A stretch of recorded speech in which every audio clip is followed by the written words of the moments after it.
प्रणाम भगवन। ओम श्री गुरुवे नमः। ओम चैतन्यं शाश्वतं शांतं व्योमातीतं निरंजनं नादबिन्दुकलातीतं तस्मै श्री गुरुवे नमः। ओम शांति शांति शांति। ओम। ब्रह्म ज्ञान और उसकी साधना द्वारा अखंडानंद सरस्वती जी महाराज द्वारा भगवान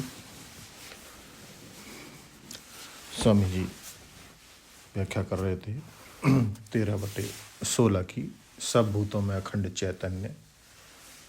और स्वामी जी ने मंत्र लिया, अविभक्तम च भूतेषु विभक्तम इव च स्थितम भूत भर्तृ च तज्ज्ञेयम गृष्णेषु प्रभु विष्णु च। भूतों में वह परमात्मा अभिव्यक्त रहता हुआ भी विभक्त के समान स्थित है। उसी को भूतों का भर्ता, प्रलय करता और उत्पत्ति करता जानना चाहिए। अब स्वामी जी कहते हैं कि बहिर् अंतश्च भूतानाम में से पूर्व श्लोक में यह बात कही गई कि बाहर भीतर का जो देश भेद है इससे रहित है ब्रह्म। अचरम चरम एव च से बताया कि चर और अचर का जो वस्तु भेद है उससे रहित है ब्रह्म, और किसी के द्वारा भी ब्रह्म दृश्य या भाष्य के रूप में नहीं जाना जा सकता, क्योंकि वह अपना आत्मा है और सूक्ष्मतम है। सूक्ष्मत्वात् आत्मत्वात् तद अविज्ञेयम, और दूरस्थम चांतिके च तत् से देश और काल दोनों के भेदों का निराश किया है। तो न देश का भेद, न काल का, न वस्तु का भेद, और न किसी प्रकार भाष्य माने स्वयं प्रकाश प्रकाशक अपना आत्मा केवल ज्ञान से ही दूर और ज्ञान से बिल्कुल निकट। बड़ी बड़ी बातें इसमें कह दी। देश काल वस्तु का परिच्छेद ना होने से तो अद्वितीय है और केवल अज्ञान का ही व्यवधान है, और स्वयं अपने द्वारा भी दृश्य नहीं है माने स्वयं है। तो ब्रह्म और आत्मा की एकता के ज्ञान के लिए जितनी बात कही जानी चाहिए वह सब एक श्लोक में कह दी। अब प्रश्न यह आया कि वर्णन तो करने चले क्षेत्रज्ञ का, और वर्णन ऐसा कर दिया अद्वितीय ब्रह्म का। क्षेत्रज्ञ तो प्रत्येक शरीर में अलग अलग उपलब्ध होता है। इसी शंका का समाधान इस श्लोक में करते हैं कि क्षेत्रज्ञ की अनेकता प्रातीतिक है, व्यवहारिक है, पारमार्थिक नहीं है। परमार्थतः क्षेत्रज्ञ ब्रह्म ही है, इसलिए वह अखंड और अद्वितीय है।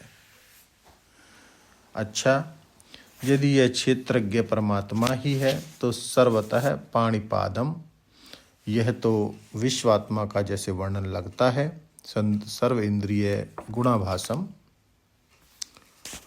यह तेजस का वर्णन लगता है। और सर्व इंद्रिय विवर्जितम, यह प्राज्ञ का वर्णन मालूम पड़ता है। निर्गुणम असक्तम, यह तुरीय का वर्णन मालूम पड़ता है। और सर्व वृत्त चैव गुण भोक्तृत्व च, यह सर्वात्मा का वर्णन मालूम पड़ता है। आखिर क्या कहना चाहते हैं कि अलग अलग शरीर में जो क्षेत्रज्ञ है उसका वर्णन करना चाहते हैं, कि संपूर्ण विश्व सृष्टि में जो विश्व तेजस प्राज्ञ रूप में विराट हिरण्यगर्भ ईश्वर के रूप में जो ब्रह्म आत्मना भास रहा है उस तुरीय का वर्णन करना चाहते हैं।